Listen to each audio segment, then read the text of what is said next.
for a limited time, $1 gets you full access to all the automotive industry news and content CBTNews.com has to offer. CBT News. Subscribe today.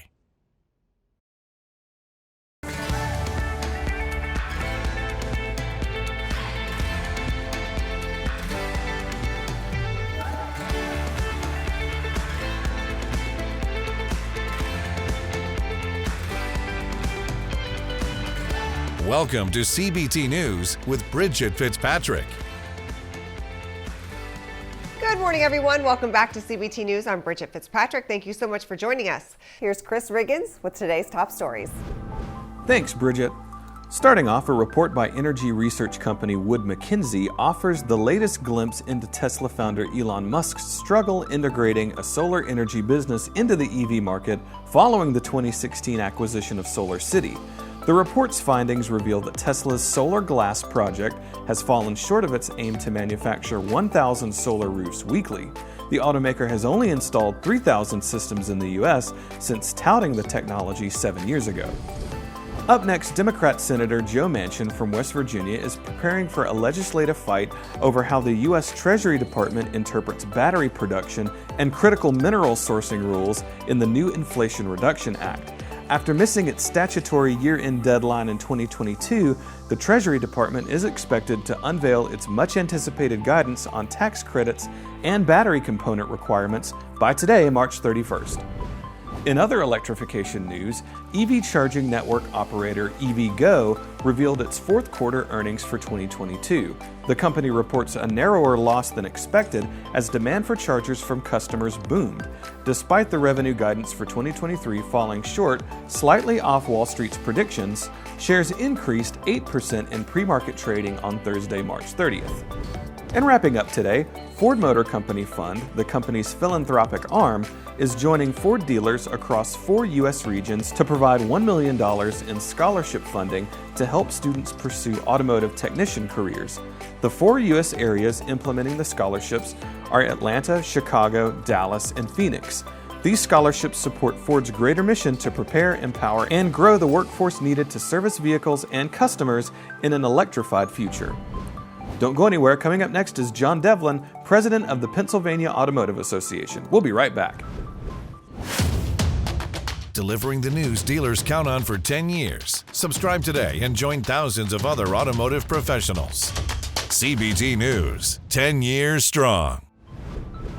Today on Inside Automotive, we're pleased to welcome the president of the Pennsylvania Automotive Association, John Devlin, to let us know how dealers are faring in his state. Take a look. So first and foremost, how are things going among your dealers in Pennsylvania today? Inventory, jobs, sales, etc.? Well, I would say things are going very well. 20 and 21 and 22 were great years for the industry. Yeah. I don't know that we're going to really do the same thing in 23. January and February are usually the more challenging months of the year. Mm-hmm. But so far, and we do an enormous amount of title work for the dealers here, so we kind of know daily how they are doing. Yeah. And so far, it's been very good. I mean, inventory is getting a little better. But demand still seems to be strong. I read what's in the trade journals, so it seems like it's softening up, or they think it's going to. But so far, so good. Yeah, that's great. That's great. And I think dealers were nervous about going into 2023 for some of the headwinds, interest rates, inflation, things of that nature. We heard about layoffs. So although they talk about all these layoffs, and then they'll tell you how the unemployment is the lowest it's been in some 50 years or something. So there's a lot of good news out there as well, right? Yeah, and our state is a little different. I don't think we have some of the highs that you have when the economy's on fire, but we also don't have some of the lows. We're pretty stable group, and real estate and everything in here doesn't fluctuate as much as you might have in maybe Florida or California. So sure. We're doing pretty well. Sure.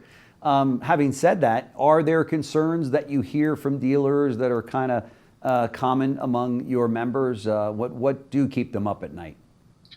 Well, that's a great question. I can give you actually a couple of buckets of different things that we're either working on or monitoring, and then we can dive into them. by groups. So, nationally, if you look at what a lot of people are dealing with, and some of these things, are Pennsylvania specific, some are all 50 states, but, obviously the Ford Model E program is something we're watching.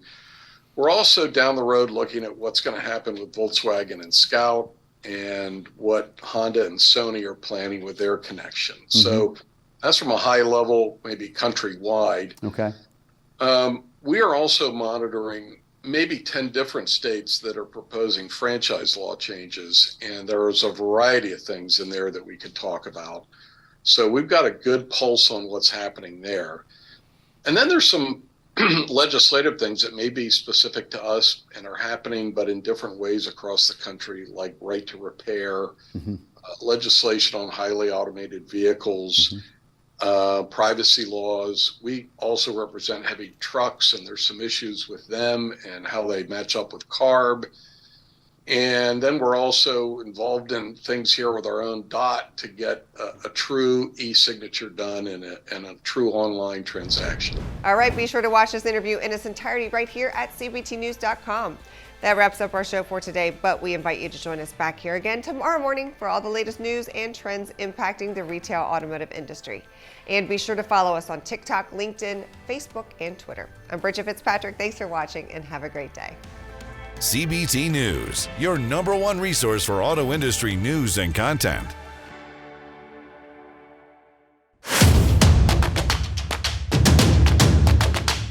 Join the #1 most watched newscast in the automotive industry.